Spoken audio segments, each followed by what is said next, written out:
नमस्कार। मैं आशा करती हूँ आप सब अच्छे हैं। कुछ सवाल और कुछ विचारों के साथ मैं आपसे पुनः मुखातिब हूँ। सबसे पहले तो मैं ऑर्गेनाइजेशन ऑफ इस्लामिक कंट्रीज की जो मीटिंग हुई है, पहले से ही भारत चीन और नेपाल के मुद्दे पर परेशानी झेल रहा है। ये बात अलग है कि 19 जून के प्रधानमंत्री जी के बयान के बाद ना तो मिनिस्ट्री ऑफ एक्सटर्नल अफेयर्स, ना डिफेंस मिनिस्टर, ना चीफ ऑफ डिफेंस, सब हालांकि झूठे साबित हो गए हैं। अभी तक कोई स्पष्ट बात सामने आई ही नहीं।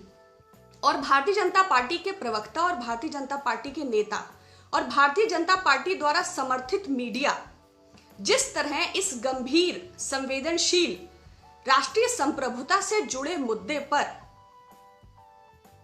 जिस तरह अपने विचारों को प्रकट उकसाने वाला जो माहौल देश के अंदर पैदा कर रहे हैं, मीडिया चैनल्स को परमवीर चक्र दे देना चाहिए, नहीं तो इन चैनल्स को ये सीमा पर अपॉइंट कर देना चाहिए। देश के लिए, देश की एकता और अखंडता के लिए एक कठिन वक्त है, एक कठिन दौर है। प्रधानमंत्री जी फॉरेन पॉलिसी के मुद्दे पर बुरी तरह फ्लॉप हुए हैं। बजाय उनके बयान को मैंड्रिन में ट्रांसलेट करके चाइनीज मीडिया ने उसको, जितना वो भारत की मीडिया का आंख का तारा है, उससे ज्यादा वो चाइना की मीडिया की आंख का तारा हो गए कि गलवान वैली हमारा है ही नहीं, कुछ हमारा, बजाय उसको जस्टिफाई करने, जबकि पीएमओ ने भी उस स्टेटमेंट को बाद में रेक्टिफाई किया। मीडिया का जो गैर जिम्मेदाराना रवैया है, ये भारत को और भारत की जनता को किस मुकाम पे ले जाकर छोड़ेगा। अगर प्रधानमंत्री जी कह दें कि वह चंद्रमा है, तो अलग अलग एंगल से चंद्रमा दिखाएंगे। ये दक्षिणी गोलार्ध से है, ये उत्तरी से है, ये ऊपर से है, ये 27 कलाएं हैं, लेकिन यह पूछने का साहस नहीं है कि कृष्ण पक्ष की अमावस्या है, रात्रि चंद्रमा से रहित है, चंद्रमा कहां से आएगा। लेकिन अब चूंकि प्रधानमंत्री जी ने कह दिया है, तो मीडिया चंद्रमा उत्पन्न कर देगी, भले ही नवग्रह के पार उसको जाना पड़े। तो एक, हालांकि ये मीडिया का दुरुपयोग कोई नई बात नहीं है। मैंने पहले भी कहा था ना, हिटलर का प्रोपेगेंडा मिनिस्टर था जोसेफ गोबल्स, जो बाकायदा प्लांट करता था, मॉकरी शोज हों या मूवीज हों। और मोदी जी भी तो बहुत इस, चाहे वो रेडियो का उपयोग हो, चाहे संचार साधनों का दुरुपयोग हो, तो भाजपा समर्थित मीडिया है, वो पेड वर्जन है या नॉन पेड वर्जन है, लेकिन ये देश को किस ओर लेके जा रहा है, ये एक बात तो जरूर विचार करना चाहिए। अमेरिका के साथ जो हमारा इस वक्त जरूरत थी एक निर्णायक रणनीति की, एक परिपक्व कूटनीति की, लेकिन चूंकि मोदी जी 6 बरसों से पूरी सिस्टम को अकेले ही संभाल रखा है। उनकी जो दोस्ती है अमेरिका के साथ, जो उन्होंने कंधे पर हाथ रखा, जो उन्होंने आपस में एक उनकी हॉस्पिटैलिटी में जमीन और आसमान को एक कर दिया, बदले में वो 21,000 करोड़ का व्यापार भी ले गए, हमारे देश को कोरोना भी दे गए, उनके लिए स्टेडियम बना, उनके लिए 22 किलोमीटर लंबी दीवार बनाई गई, आंख दिखा के और रिटेलिटेट की धमकी देकर हाइड्रोक्लोरोक्विक दवाई भी ले गए, और अब उन्होंने H1B वीजा पर भी रोक लगा दिया। जो IIT और NIT में अपने बच्चों को भेजकर कि एक डायरेक्टली सीधा जॉब की और सिलिकॉन वैली का जो सपना लोग देखते थे, उनके सपनों पर यह तुषारापात है। वो बहुत अच्छे से समझ सकते हैं कि इसके क्या मायने हैं। तो जो इतनी हॉस्पिटैलिटी और जो इतना प्रधानमंत्री जी ने, देखिए अमेरिका को अगर हम देखें तो अमेरिका तो सबका डैडी है, उसकी शुरू से ऐसी ही पॉलिसी रही है, 2 देशों को मिलाना, फिर उनसे दोस्ती करना, फिर उनमें लड़ाई करवाना। वो वेपन्स का सप्लायर रहा है। आप चाहे देखें क्यूबा को उसने कितनी बार इन्वेड किया, वो तो USSR का सपोर्ट था, बल्कि खैर वो पुरानी बात है। आप देखिए इराक के केस में क्या हुआ, सद्दाम हुसैन को अमेरिका ने ही खड़ा किया, अमेरिका के ही 100% फंड के सपोर्ट से ही केमिकल वेपन की इंडस्ट्री थी, जिसके कंटेंशन सेंटर्स में हजारों लाखों लोग मारे गए। अमेरिका के सपोर्ट से इराक खड़ा हुआ। जब इराक ने अपने फॉरेन डेलीगेशंस को USSR भेजना शुरू कर दिया, तो अमेरिका को एतराज होने लगा। जब उसने ईरान को इन्वेड किया, तो इसने UN से प्रतिबंधित किया और तमाम अपनी कंट्रीज की हिट लिस्ट में डाल दिया। फिर जब उसने कुवैत को इन्वेड किया, तो फिर बंकर में मिले सद्दाम हुसैन। और सद्दाम हुसैन भी, एक चीज कॉमन है मोदी जी के साथ, वो भी टीवी शोज पर अपने को, अरब को लिबरल करने के लिए मसीहा के तौर पर प्रोजेक्ट करते थे। वो भी नए भारत के तर्ज पे मॉडर्न इराक बना रहे थे। हेल्थ इंफ्रास्ट्रक्चर और सड़कें, स्कूल्स, मस्जिदें बहुत बनाया था उन्होंने। और आखिर क्या किया था? डेमोक्रेसी पे ऐसे लोग धब्बे की तरह होते हैं। लीबिया में गद्दाफी ने सेम चीजें थी, अमेरिका ने इसको पहले मुसोलिनी ने इटली ने उसको कवर अप किया, डोमिनेट किया लीबिया को। बाद में 42 साल गद्दाफी रहा, डेमोक्रेसी के टुकड़े टुकड़े बांटे उसने। तो कैसी फॉरेन पॉलिसी है, क्या डिफेंस की नीति है, कैसे मिनिस्ट्री ऑफ एक्सटर्नल्स के बयान झूठे साबित हो जाते हैं और कोई प्रकटीकरण भी नहीं है। बड़े अफसोस और शर्म की बात है कि उसके बाद जेपी नड्डा जी बजाय सवाल करने के कहते हैं कि मोदी जी मनुष्यों के नहीं देवताओं के भी नेता हैं। तो भारतवर्ष पे दया कीजिए, देव गंधर्व यक्ष जीव जंतु समस्त आपको पुकार रहे हैं, कृपया बैकुंठ की ओर, हिमालय की ओर प्रस्थान करें। भारतवासियों पर दया कीजिए। 17 बार पेट्रोल के प्राइसेस हाइक हो चुके हैं। 2014 के कच्चे तेल की कीमतें इंटरनेशनल मार्केट में और 2020 के $40 प्रति बैरल बराबर है। फिर 6 साल में 17,000 करोड़ का मुनाफाखोरी कहेंगे, मुनाफा नहीं। अब जबकि देश कोरोना से जूझ रहा है, इस पैंडेमिक के स्टेट में इस बार बार पेट्रोल डीजल की बढ़ी कीमतों का असर सीधा सीधा मध्यम वर्ग के लोगों पर पड़ता है। ई रिक्शा चलाने वाले, ऑटो इंडस्ट्री, सीधा सीधा किसान, और बजाय उनको किसी भी तरह की मदद देने के, ना तो डायरेक्ट बेनिफिट ट्रांसफर किया, ना तो एमएसएमईज को कोई नकद सहायता दिया। जो लोग 12.5 करोड़ अपना रोजगार खो चुके हैं, अब वो चाइना को डिस्कस करें, पाकिस्तान को डिस्कस करें, नेपाल बॉर्डर को डिस्कस करें, ऑर्गेनाइजेशन ऑफ इस्लामिक स्टेट की जो ये यूनाइटेड नेशंस के प्रस्ताव के उल्लंघन वाली नई कूटनीतिक बवाल सामने खड़ा हुआ है, इसको डिस्कस करें। देश और देश के महान नेता ने, मोदी जी ने देश को ऐसे हालात में खड़ा कर दिया है, अपरिपक्व उनकी बयानबाजी और उनके बड़बोलेपन में भारत अंतर और बाहर ऐसी परिस्थितियों से जूझ रहा है। कोरोना संकट से निपटने के लिए सरकार के पास कोई योजना नहीं है, सिर्फ आंकड़ों की हेराफेरी है। दिल्ली और बंबई से भी बुरे हालात उत्तर प्रदेश के आगरा के हैं। 79 पेशेंट एडमिट होते हैं, 48 घंटे में 28 मर जाते हैं। और अगर कोई कुछ खबर, अगर प्रधानमंत्री के सांसद ग्राम योजना पे किसी ने कोई रिपोर्ट कर दिया है तो फिर उस पर एफआईआर पक्की है।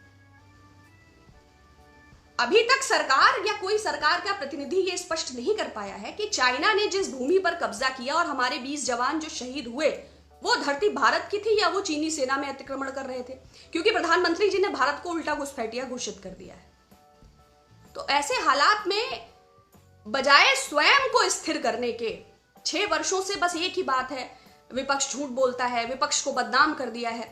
70 वर्षों में जो हमने अखंड एक अपनी शांतिपूर्ण छवि को जो अर्जित किया था, जो हमने एक व्यवस्था को खड़ा किया था, देखिए करप्शन को पूरी तरह ऑर्गेनाइज कर दिया है। चाहे वो आप इलेक्टोरल बॉन्ड्स की फॉर्म में देखें और चाहे लगातार, चाहे वो डीएचएफएल हो, चाहे वो 69,000 शिक्षक भर्ती घोटाला हो, चाहे वो पशुधन घोटाला हो, चाहे वो आईसीएमआर किट घोटाला हो, चाहे वो नए वाले वेंटिलेटर्स का घोटाला हो, चाहे वो टेस्टिंग किट्स का घोटाला हो, और लगातार भारतीय जनता पार्टी के नेताओं की उसमें संलिप्तता, लगातार मीडिया, जो अल्टरनेट मीडिया है वो क्रिएट नहीं हो पा रहा है, और जो मेन मीडिया है उसने सप्रेस कर दिया है पूरी सिचुएशंस को। देश के अंदर स्टारवेशन के हालात हैं, लोग भूख से मर रहे हैं। जो नौकरियां आपने गंवा चुके हैं, जिनके बच्चे स्कूल नहीं जा रहे हैं, जो भी ऑनलाइन क्लासेस, कितना डिफरेंस है भाई। 85 करोड़ आदमी, लगभग 2/3 आबादी गांवों में रहती है, क्या वो जूम ऐप पे पढ़ेगी? तो सरकार किसी भी विषय को सॉल्व नहीं कर पा रही है, बस उसको उलझाती जा रही है, उसको उलझाती जा रही है, उसको उलझाती जा रही है। कुछ क्लियर ही नहीं हो रहा है व्हाट एग्जैक्टली दे वांट। और उसमें 35 रुपए लीटर बाबा रामदेव तेल देने वाले थे 2014 में, अब ना उनको काला धन दिखाई देता है, ना वो उनको 20 लाख करोड़ का हिसाब किताब।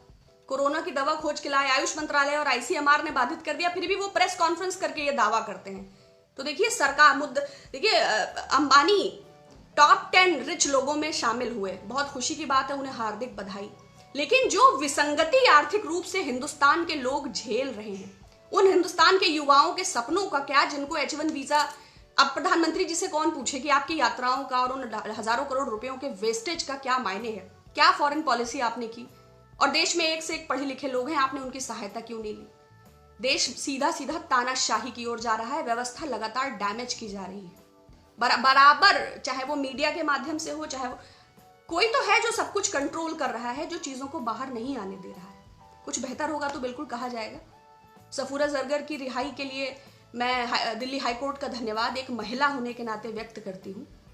और उद्धव ठाकरे जी ने जो 5,000 करोड़ के चाइनीज कॉन्ट्रैक्ट को कैंसिल किए हैं, अलग अलग व्यापार के संबंधों को, उसको भी मैं हार्दिक स्वागत करती हूँ। छोटे छोटे कॉन्क्रीट स्टेप्स लेने से देश बेहतर होगा। सभी दलों को साथ लेके चलने से, सभी देशवासियों को, देश में तो कम्युनल क्लैशेस पैदा कर दिए हैं। प्रधानमंत्री जी ने गरीब कल्याण रोजगार योजना का उद्घाटन किया। क्या वो बताएंगे कि पश्चिम बंगाल को इस योजना से बाहर क्यों रखा गया? वो चौथा ऐसा राज्य है जहां के सबसे ज्यादा प्रवासी मजदूर हैं। क्या वो भारत का हिस्सा नहीं है? केरला ने सबसे अच्छी तरह कोरोना का सामना किया, फिर भी वो ब्याज पे पैसे लेके चल रहा है। केरला में फ्लड्स आई, उसको 102 करोड़ रुपए का बिल भेजा गया इंडियन एयरफोर्स के विमानों को इस्तेमाल करने के लिए। क्या केरला के लोग भारत का हिस्सा नहीं है? राज्यों के साथ केंद्र सरकार का जो खराब तालमेल है, ये पहली ऐसी सरकार है जिसने राज्यों को पंगु कर दिया। वन टैक्स वन नेशन लागू करके उनके रेवेन्यूज पे तो हक जमा लिया और उन्हें होल्ड कर लिया। अगर कोरोना से देश नहीं लड़ पा रहा है तो प्रधानमंत्री जी इसके लिए सीधे सीधे उत्तरदायी हैं। उनकी खराब पॉलिसी के चलते राज्य सरकारों के साथ उनका तालमेल ना होने के कारण उनकी एक तरफ, वो हमेशा आनन फानन में फैसले लेते हैं, ऊल जलूल फैसले लेते हैं, बेतुके फैसले लेते हैं और अपने फैसलों के चलते कम से कम 100 करोड़ लोगों को, क्योंकि 25 करोड़ हम छोड़ दें कि वो चलिए मशीनरी है, वो बहुत प्रबुद्ध हैं, वो बहुत अच्छे वेल ऑफ हैं, 100 करोड़ लोगों के जीवन को बार बार संकट में डाल देते हैं। हर मुद्दे पर आप फ्लॉप हैं, किसी भी मुद्दे पर आपका नेतृत्व सक्षम नहीं है। अगर उग्रता और आक्रामकता बढ़ाने से ही आपको भारत माता का शीश झुकाने में आनंद आता है तो करते रहिए, धीरे धीरे सब नष्ट हो जाएगा। और आप लोगों से भी मैं अपील करना चाहती हूँ, बहुत सारे लोग कहते हैं मैम आवाज नहीं आ रही है, बटन नहीं दिख रहा है, इसीलिए मैं आज बिना बताए लाइव हूँ।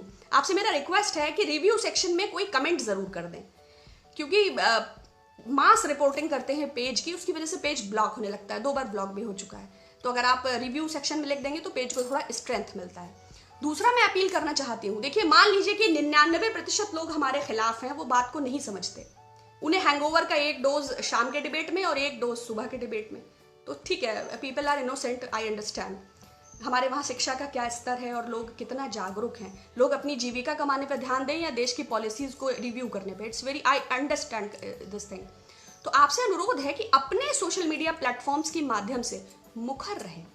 अगर आपके जिला, ब्लॉक, तहसील, इर्द गिर्द कोई घटना ऐसी होती है, चाहे वो राशन से संबंधित हो, चाहे वो महिलाओं से संबंधित हो, अभी देखिए कानपुर के शेल्टर होम की घटना, बात बात पे क्लैरॉन क्या कॉल देने वाली स्मृति ईरानी जी के मुंह में दही जम जाता है। वो सारे लोग जो बहुत कंसर्न्ड हैं, 57 लड़कियां कोरोना संक्रमित हैं, 2 लड़कियां प्रेग्नेंट हैं, देवरिया मुजफ्फरनगर शेल्टर होम, आपने देखा पूर्व में भी ऐसा हुआ है। लेकिन सरकार बनाती है, सरकार गिराती है। सरकार भाई देशवासियों से देश है। जब आप आवाज लगाते हैं 130 करोड़ मेरे भारतवासी, और आप साथ साथ उन्हीं को चूना लगाते हैं, उन्हीं पर टैक्स का बर्डन देते हैं, उन्हीं के लिए प्राइसेस बढ़ाते हैं, उन्हीं को भोजन नहीं देते हैं, उन्हीं के लिए जॉब्स नहीं क्रिएट होने देते हैं, उन्हीं को डायरेक्ट हेल्प नहीं देते हैं, तो इतना भी अत्याचार ठीक नहीं है। तो please, it's my humble request, kindly speak up, issues से जुड़िए, फेक न्यूज से दूरी बनाइए, देश की वास्तविक स्थिति को समझने की कोशिश कीजिए। बहुत शुक्रिया आप सबका, बहुत धन्यवाद, फिर बात हो।